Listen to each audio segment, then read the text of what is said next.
안녕하세요. 반갑습니다. 허브인슈 TV의 한입니다. 반갑습니다. 한 주를 시작하는 일요일입니다. 그렇죠? 네. 제가 또 일요일이다 보니까 바로 또 제로 브리핑 내용을 좀 준비를 했는데 오늘 좀 바로 한번 시작을 해보도록 하겠습니다.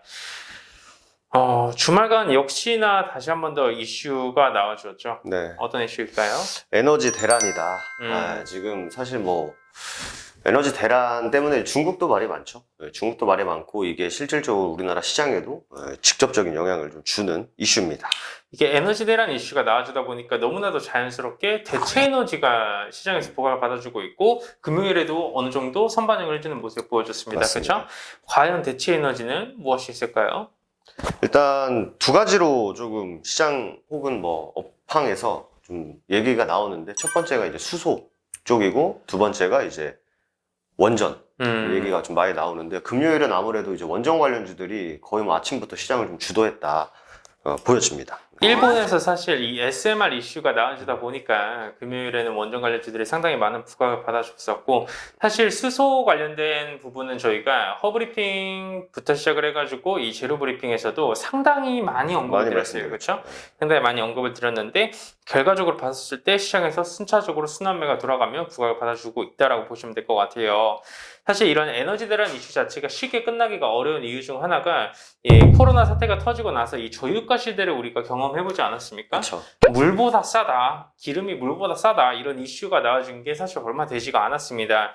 근데 이런 저유가 시대를 겪었었던 러시아 그리고 사우디아라비아에서는 이런 고유가 정책을 계속해서 유지를 해나가고 있기 때문에 이 에너지 대란 이슈가 쉽게 끝나기가 어려워요.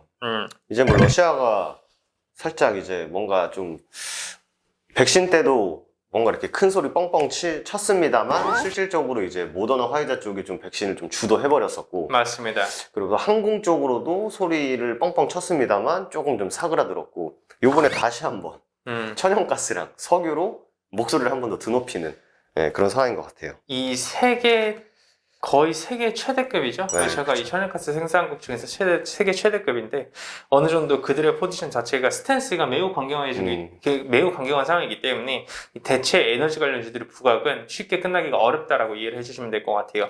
이 수소 관련주들 중에서 정 대표님이 생각을 하시기에 이런 기업분들은 매력이 있다 하시는 기업이 좀 있으십니까? 사실 저번 주에도 사실 수소 관련주들도 말씀을 드렸는데 결국 계속 어떻게 보면 이제 시장에서 조금 기술도 가지고 있고 혹은 뭐 시장에서 이제 어느 정도 좀 선점을 하기 위해서 좀 공격적으로 움직이는 기업들은 좀 정해져 있는 것 같아요. 그래서 코롱인더 말씀 또 드렸었고 맞습니다. 효성 그룹주들 중에 이제 효성중공업이 우리나라 이제 수소 충전소 점유율이 60%가 넘어가서 1위를 차지하고 있거든요. 그리고 일진하이솔루스까지 또 탄소 탱크 관련해서 또 기술력으로도 세계적으로 인정을 받고 있는 기업인 이제 일진하이솔루스까지 좀 일단 수소 관련주들은 뭔가 이렇게 뭐 지금 우리나라 시장에서 뭐 수소차에 들어가는 이제 부품주들도 물론 변동성이 굉장히 큽니다만 약간 이렇게 묵직하고 진짜 기술 있고 혹은 이제 장기적으로 수혜를 볼 수 있는 기업들은 방금 말씀드린 기업들이지 않나 생각이 됩니다.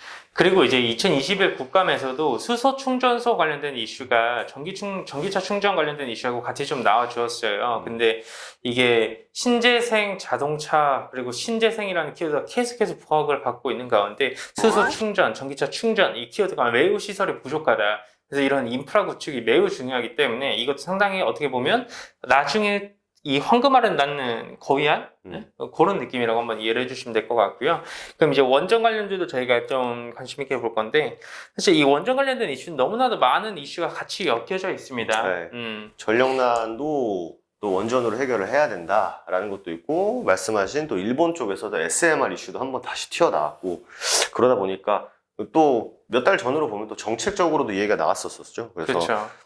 갖다 붙일 건 참 많다. 그래서 관련주들은 첫 번째 일진파워가 이제 금요일날 제일 세게 움직여줬었고 대장이었죠. 그리고 또 서전기전 그리고 이제 또 두산중공업 이렇게 또 세 종목이 또 메인으로 좀 움직이지 않았나 생각이 듭니다. 이제 체코 원전 수주 관련된 이슈도 같이 남아있는 상황이고, 이 SMR이라는 키워드는 저희가 누누이 말씀드렸지만, 이 신재생 에너지라는 틀 안에서의 상당히 중요한 게임 체인저라고 이해를 해주시면 될 것 같아요.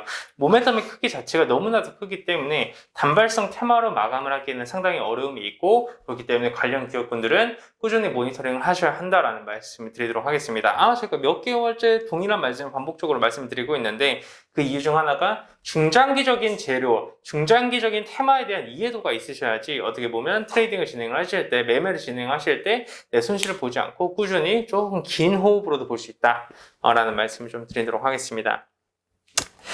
자, 그러면 이 두 번째 이슈로 한번 좀 넘어가 볼 건데요. 두 번째 이슈는 제가 한번 스타트 해보도록 하겠습니다, 대표님.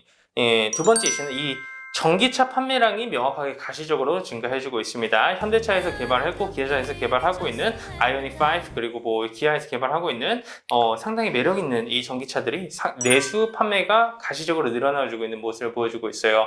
근데 저번 브리핑에서도 말씀드렸지만 전기차 보조금, 전기차 충전 인프라 관련된 이슈가 시장에서 계속 부각을 받아주고 있는 거예요.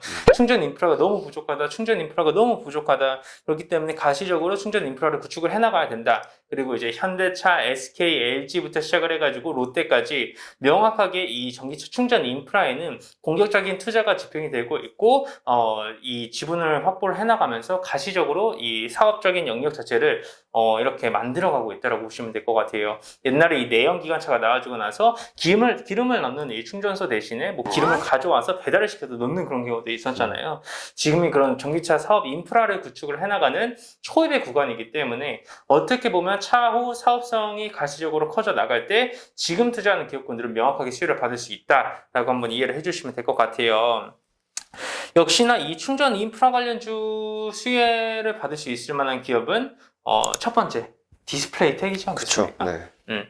이게 어떻게 되면 한충전 지분을 이번에 현대차가 좀 인수를 했습니다. 한충전 지분을 현대차가 인수를 하기 위해서 이제 유상증자에 들어가게 되죠. 그리고 이제 디스플레이 택 또한 한충전의 지분을 가지고 있는데 이번에 이제 한국전력에서 포기하는 지분을 우선으로 협상을 해줄 수 있을 만한 그런 권리를 가지고 있기 때문에 디스플레이 택 또한 가시적인 수혜를 받아줄 수 있다라고 보시면 될 것 같고요. 그 다음에 아모센스, 동양 EMP, 요 정도 관심 있게 좀 보시면 도움 많이 되실 거라는 말씀 드리도록 하겠습니다. 자, 어떻게 정 대표님도 여기서 전기차 충전 인프라 이쪽에 대해서 하실 말씀 좀 있으실까요? 사실 이제 전기차들이 굉장히 많죠. 요즘 주차장만 가더라도 이제 전기차 충전하는 곳이 따로 있을 정도로 되어 있는데 인프라가 부족하고 실제로 최근에 이제 또 문재인 대통령이 요구 언급하시면서 또 관련주들도 올라갔었고 맞습니다. 저번 시간에도 아마 수소 충전소에 좀 집중을 해서 말씀을 드렸는데 이번 시간에는 이제 전기차 충전소. 아무래도 전기차 충전소에 비해서 수소 충전소가 확연히 부족하죠. 엄청 부족합니다. 그럼에도 불구하고 이제 전기차 충전소도 부족한 현실. 그렇기 때문에 이제 인프라 구축은 필수적이다. 라는 부분을 말씀해 주신 것 같아요. 네네. 자, 좋습니다. 그럼 깔끔하게 1부에서는 저희가 이 에너지 대란, 대체 에너지 수소, 그리고 원전, 그리고 이제 가시적으로 같이 어떻게 간접적으로 연결이 될 수 있을 만한 인프라 구축, 이 부분까지 좀 관심 있게 알아봤습니다.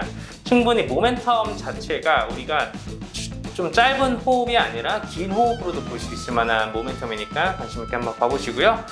저희가 2편에서는 더 매력 있는 브리핑으로 찾아뵙도록 하겠습니다. 감사합니다.